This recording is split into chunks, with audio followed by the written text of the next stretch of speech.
Hi everyone, so I'm starting my next baking adventure, and that is making homemade bagel bites.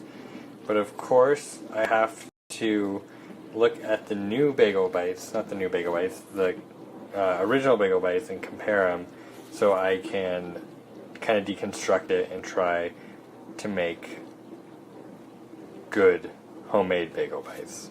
So here we go. Picked the best 3 bagel bites I could find in the package. And as you can see, that both the cheese and the pepperoni is diced on these. I bought shredded cheese, and I'm gonna dice the pepperoni that I bought. But yeah, let me put these in the toaster oven and start them to get baking. Those bake. I already know what bagel recipe I'm going to use. This from Epicurious. This is a mixture of barley malt syrup, salt, water, and yeast. And this is just some plain bread flour, all measured by weight so that you get accurate results. Super important when baking. Yeah, we'll combine these two and knead them up in the lovely stand. So we're going to knead this up on a lower speed, moderate speed, until it's all well combined, and then we'll let it rest for a little bit. These are looking done. Let's pull them out and see how they look. Oh yeah, nice and golden brown and toasted. Nice, good. Alright, I'm going to let these cool just for a little bit, and I'm going to cut into them. Okay, now I'm going to cut into these, but I need both my hands, so you're going to miss the actual cut. Sorry! So the last one was pretty good. I could taste oregano and some basil, obviously garlic and tomato. So I'm going to try to recreate the sauce. So I lied. The next step is not making the sauce. It is to let the dough proof because it is now ready. It's been kneading for about 6 minutes in the stand mixer. And a little trick of the trade is instead of using plastic wrap or a towel, when you have family members that go stay at hotels, to get them to bring you back the little hair plastic thingies. So yeah, it works great. So the beginning of the stages of the sauce is this is some extra virgin olive oil, some crushed garlic in it, just starting to cook away. And we're going to melt that with all of the spices and tomato paste. And then over here, we have some crushed whole, or blended, more like blended, whole can Marzano tomatoes from Muir Glen, organic kind, that I blended up with just a little bit of this wine.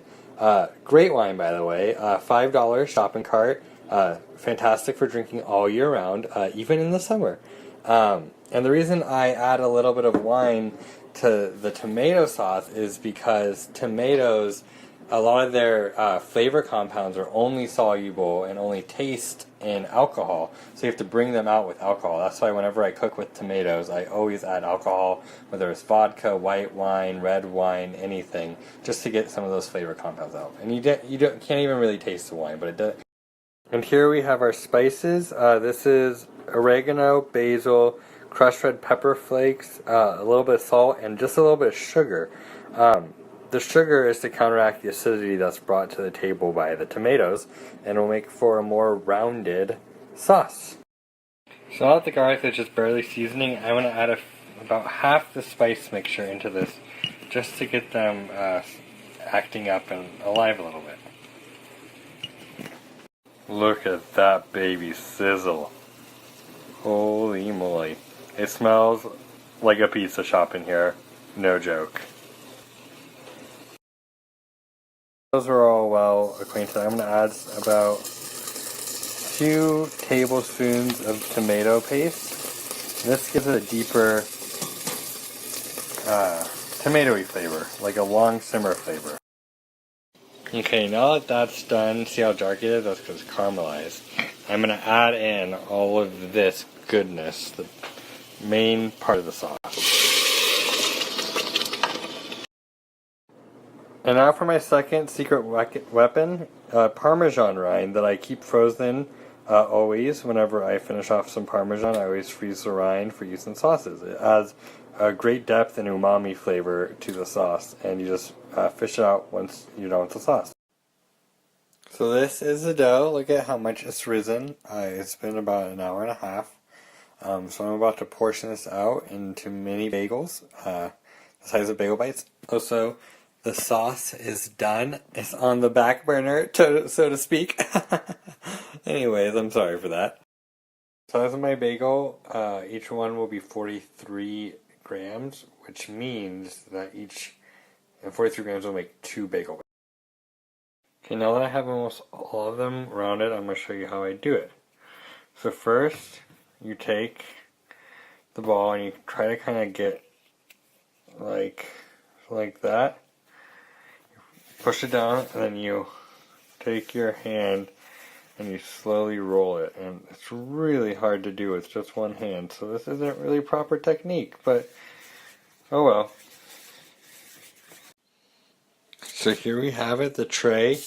I'm just going to spray the tops of these with some coconut oil. And then you'll notice that these are on trays, and these are actually going to go in the fridge overnight to proof for their second proof, and this will really develop a lot of flavor and break down some of the compounds in the flour.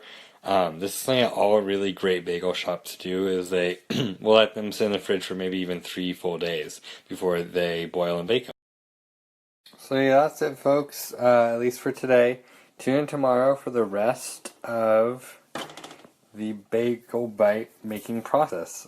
Tomorrow I'll be boiling and baking the little bagels and slicing them, toasting them, and constructing the bagel bites. The sauce will chill overnight, it'll get even better. I'll see you all tomorrow. Hello everybody, it's me, Ben, as you know, because it's my Snapchat. Anyways, I'm back. So as you can see, the bagels have risen quite a lot. The thing is when you proof them in the refrigerator overnight, you need to let them get to room temperature at least a little bit before you start to bake and boil them. And so a little trick to see if they're ready is grab one of them and put it in water, and if it floats, that means it's proofed enough and that it has enough air in it. Something you may have noticed is this gross stuff there, that is actually going to go into the water. That is a mixture of water, barley malt syrup, baking soda, and salt. The baking soda actually is used to help the bagels brown and to kind of mimic the lye solution that bagels and pretzels used to be boiled in back in the olden days. I don't know what the barley malt syrup does, but I made this recipe a lot and it always turns out great, so I don't really want to change it. And the salt just gives some saltiness to the outside of the bagels. Yeah. So I'm going to need both hands when I boil them, but basically what I'm going to do is once this water is simmering, I'm going to add in the liquid, here the slurry, and then put as many bagels as will comfortably fit in here. And on one side do 45 seconds, and then on the second side do 30 seconds. I'll be using my trusty slotted spoon for that. And then I'll show you what they all look like once they're done boiling. Alright, bye. One more thing. Over here I have another baking sheet with a silicone mat. These are really great. They're a reusable way to use things instead of parchment paper, and it's slightly misted with cooking spray so that they don't stick, because they're going to be really sticky once they come out of the water. And then I'll bake these at 500 degrees and then lower the temperature to 450. That'll get them nice and brown and good bagel-y niceness. I don't know what that was. Okay, bye. So I'm about to pour in the gross, weird slurry thing. Just that. Oh yeah, that's from all that baking soda that's in there. As you can see, it's all like cool color. A lot of bagel shops I don't think add barley malt syrup into it, but it's just another way to like get cool color and just a little bit of that barley flavor onto the outside of the bagels, which is kind of like that classic flavor. A lot of bagel shops actually use a powder form, but I am using the syrup form. They do the same thing. I can quickly show you, so this is them in the liquid. This is like they're poaching basically on one side. So here's that first batch. Some of these are kind of flat and a little big. That may have been because the water wasn't fully simmering. I'm not quite sure. But see these, like especially that one, it's like perfect. They're a little bit bigger than the Bagel Bite bagels, but I think that's okay, because I mean, like, can you really have too many pizza bagels? I don't think so. Anyways, I'm going to put these in the oven and I'll show you when they're done baking. Bye! So I think they are ready. Oh, sorry, there's a lot of steam. Oh, wow, look at those. Those are some beauties. Oh man, look at that. Look at how puffy that is. Actually, these could go in for a little bit longer, but these are definitely ready. Wow, okay. I wish you could smell this. It smells delicious, and I'm gonna have to let these cool before I cut into them and start to construct the bagel bites. Okay, bye. So here they are. Get a close-up of that. Wow. They are just cooling. It's gonna be at least half an hour, probably longer, before I can slice these and toast them up to start getting ready to construct the almighty bagel bite. Alright, so these are all cooled, and since we have so many of them, I'm going to cut them in half, and then I'm going to broil them to toast them in the oven. So this is the first batch that I'm going to toast up. I got some more to do. There's some mozzarella. There's the sauce, some pepperoni. But, you know, I just feel like something's missing. What could that be? Perhaps some melted butter? Oh, yeah. Okay, so actually there's a purpose that I'm doing this. First of all, it's going to make them toast better. And second of all, the reason that we're toasting is so that the sauce doesn't make the bagels soggy. And the butter will kind of help with this because it's an oil and a lot of the water will evaporate from it. And oils, although we think of them as wet, they actually don't really make things soggy. That's why mayo tends to be on the bottom bun of burgers, because it protects the burger juice from making the bun soggy. Yeah, see those coils are getting really hot, so we're gonna just put these in there and watch them because we don't not want them to burn. We just want them to get nice and toasty. Alright. I don't know if you can hear that, but you can definitely see it. Look at all those sizzle away. That's just beautiful. Wow. The first batch is done going away. I turned them over on this wire rack so that any of the excess butter could drip away and not just saturate into the rest of the bagel. They're like lightly toasted, not super dark, just lightly brown. That's good because they'll get toasted a little more when we toast. Alright everyone, it's time to construct it. So I'm just going to do one at a time. Do some nice saucy sauce on there. Nice, nice, nice. Bop, bop, bop. In the wise words of Brad Leone, that's who I was imitating there. In case you guys don't know him, you should check him out. He's at Bon Appetit. It's Alive with Brad. Super good. Okay, that looks like about the right amount.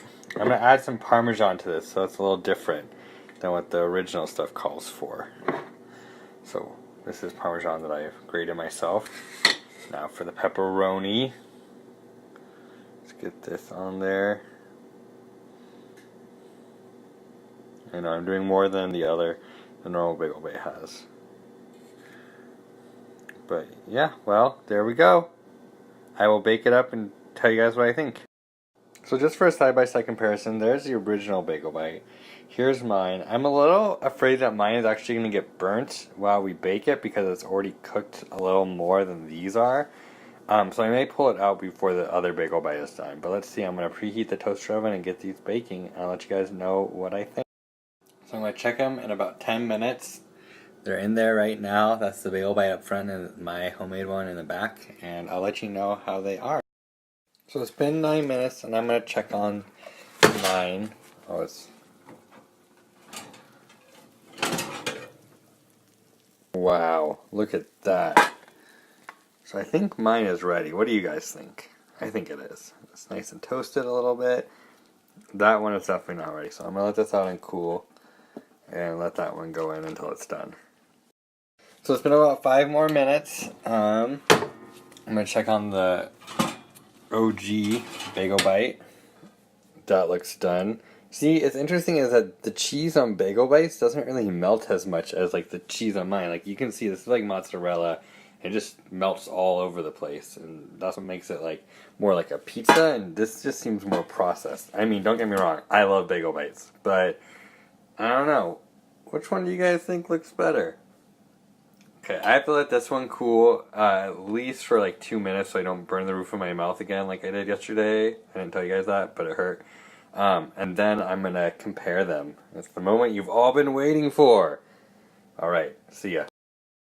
Alright, so I'm going to move these both over here to the cutting board, and I'm going to cut them in half. So they're all cut in half, and as you can see, they actually look pretty similar. You can see the sauce more on those, even though I think I put more sauce on these. Alright, I'm gonna try the Bagel Bites first, and then mine. Alright.